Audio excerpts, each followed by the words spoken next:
So it looks like today we got yet another build for you guys. Now just keep in mind that this was pretty much pre-recorded before they announced the 2 trays and the new lantern rings and whatnot. So in the far future, things are definitely going to change. Now with that being said, I did promise you guys a build nonetheless, and you guys voted from all troll builds that you guys wanted a hard light specific build. Now this one in particular is a straight might buff troll loadout. So go ahead and let me know what you guys think on the comment section below. Go ahead and give the video a big thumbs up if you enjoyed, and subscribe to the channel for more. Let's do this. Alright, so I don't want to take too much time on these. I'm just going to show you guys. So I have all Vit on supports. For the affinity mods, you want to go Vit, Health, Debuff, and then Power Strategist.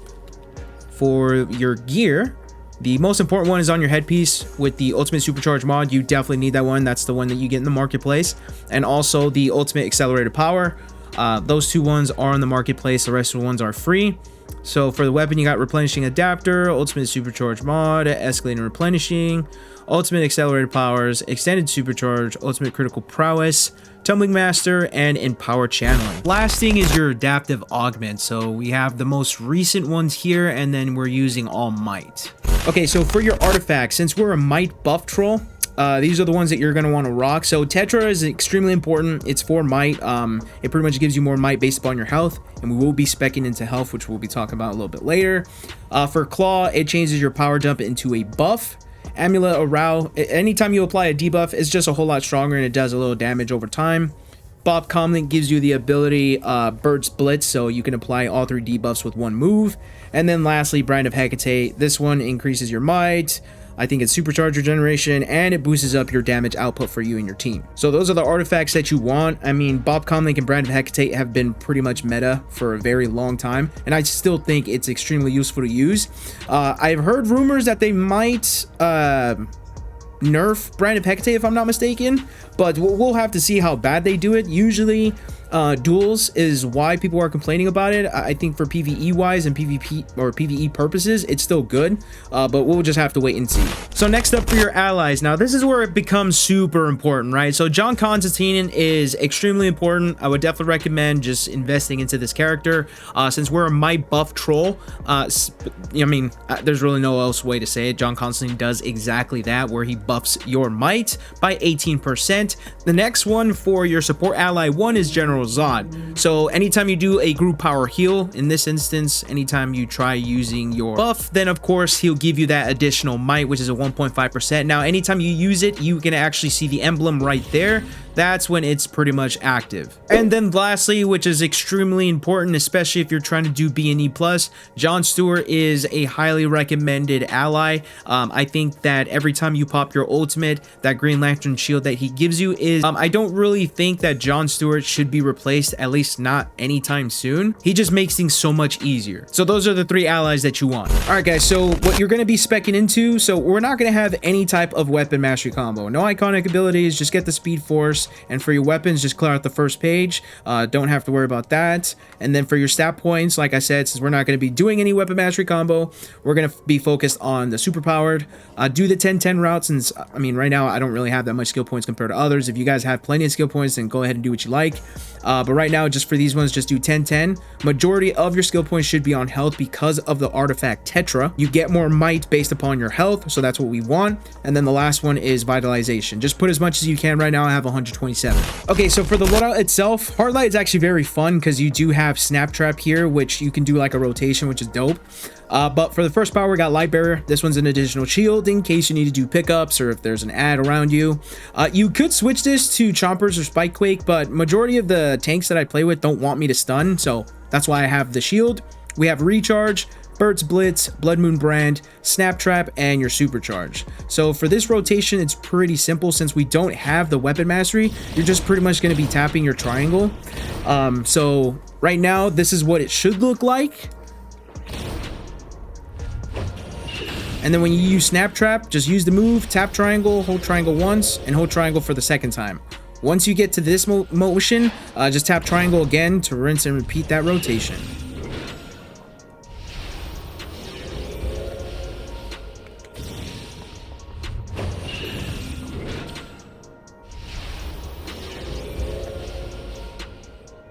And that's what it should look like. Pretty simple, right? Okay, guys, so we're at the first boss. Grundy and Martian Manhunter are the biggest problem. I'm telling you guys right now. Everyone who's played B&E, you guys understand. I mean, this is an endgame guide, so I'm sure you guys know how to do this. I just like showing some gameplay. So anytime I grab the mist, the first go around, I'm not going to pop ult. But to kind of help the tank and the healer, once I'm about to grab it again, before I grab it the second time, you'll see me pop ult. Sometimes Grundy likes to jump over here. Trust me. Yeah, super easy. Now, I'm not gonna be talking that much while I'm focused in doing this. I definitely don't want to get stuck, because sometimes yeah, I feel like some people mistaken, like dude, the animation is still pretty bad. Look at that, look, almost got caught. But Grundy sometimes just leaps at you, man, a little too fast. You're a genius. And I sometimes get stuck. Get a room. But it's not too bad. It's still manageable. I like to jump and hop around everywhere. We'll get there when we get there. Alright, looks like we're... Nah, this is going to be a good one.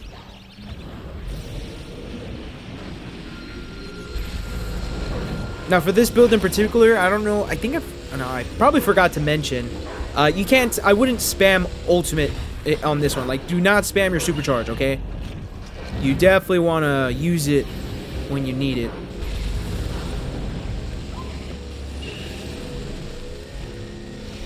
Look, he got close. No, this is solid. I haven't played as Hardlight in such a long time. I'm not gonna lie, this is actually very fun. But I'm still going gadgets. I don't care. Oh, that... Bro, easy.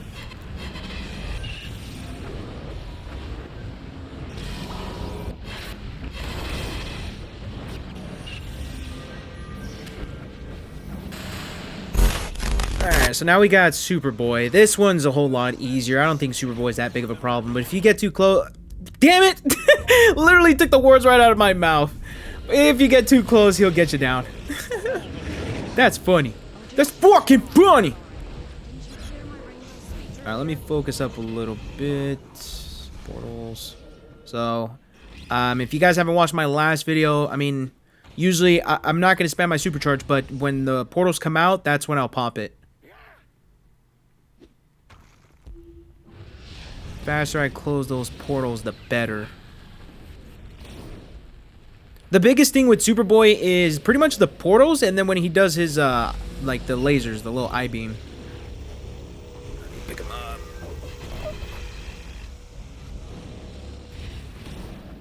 Yeah, for a B&E run, this is pretty quick.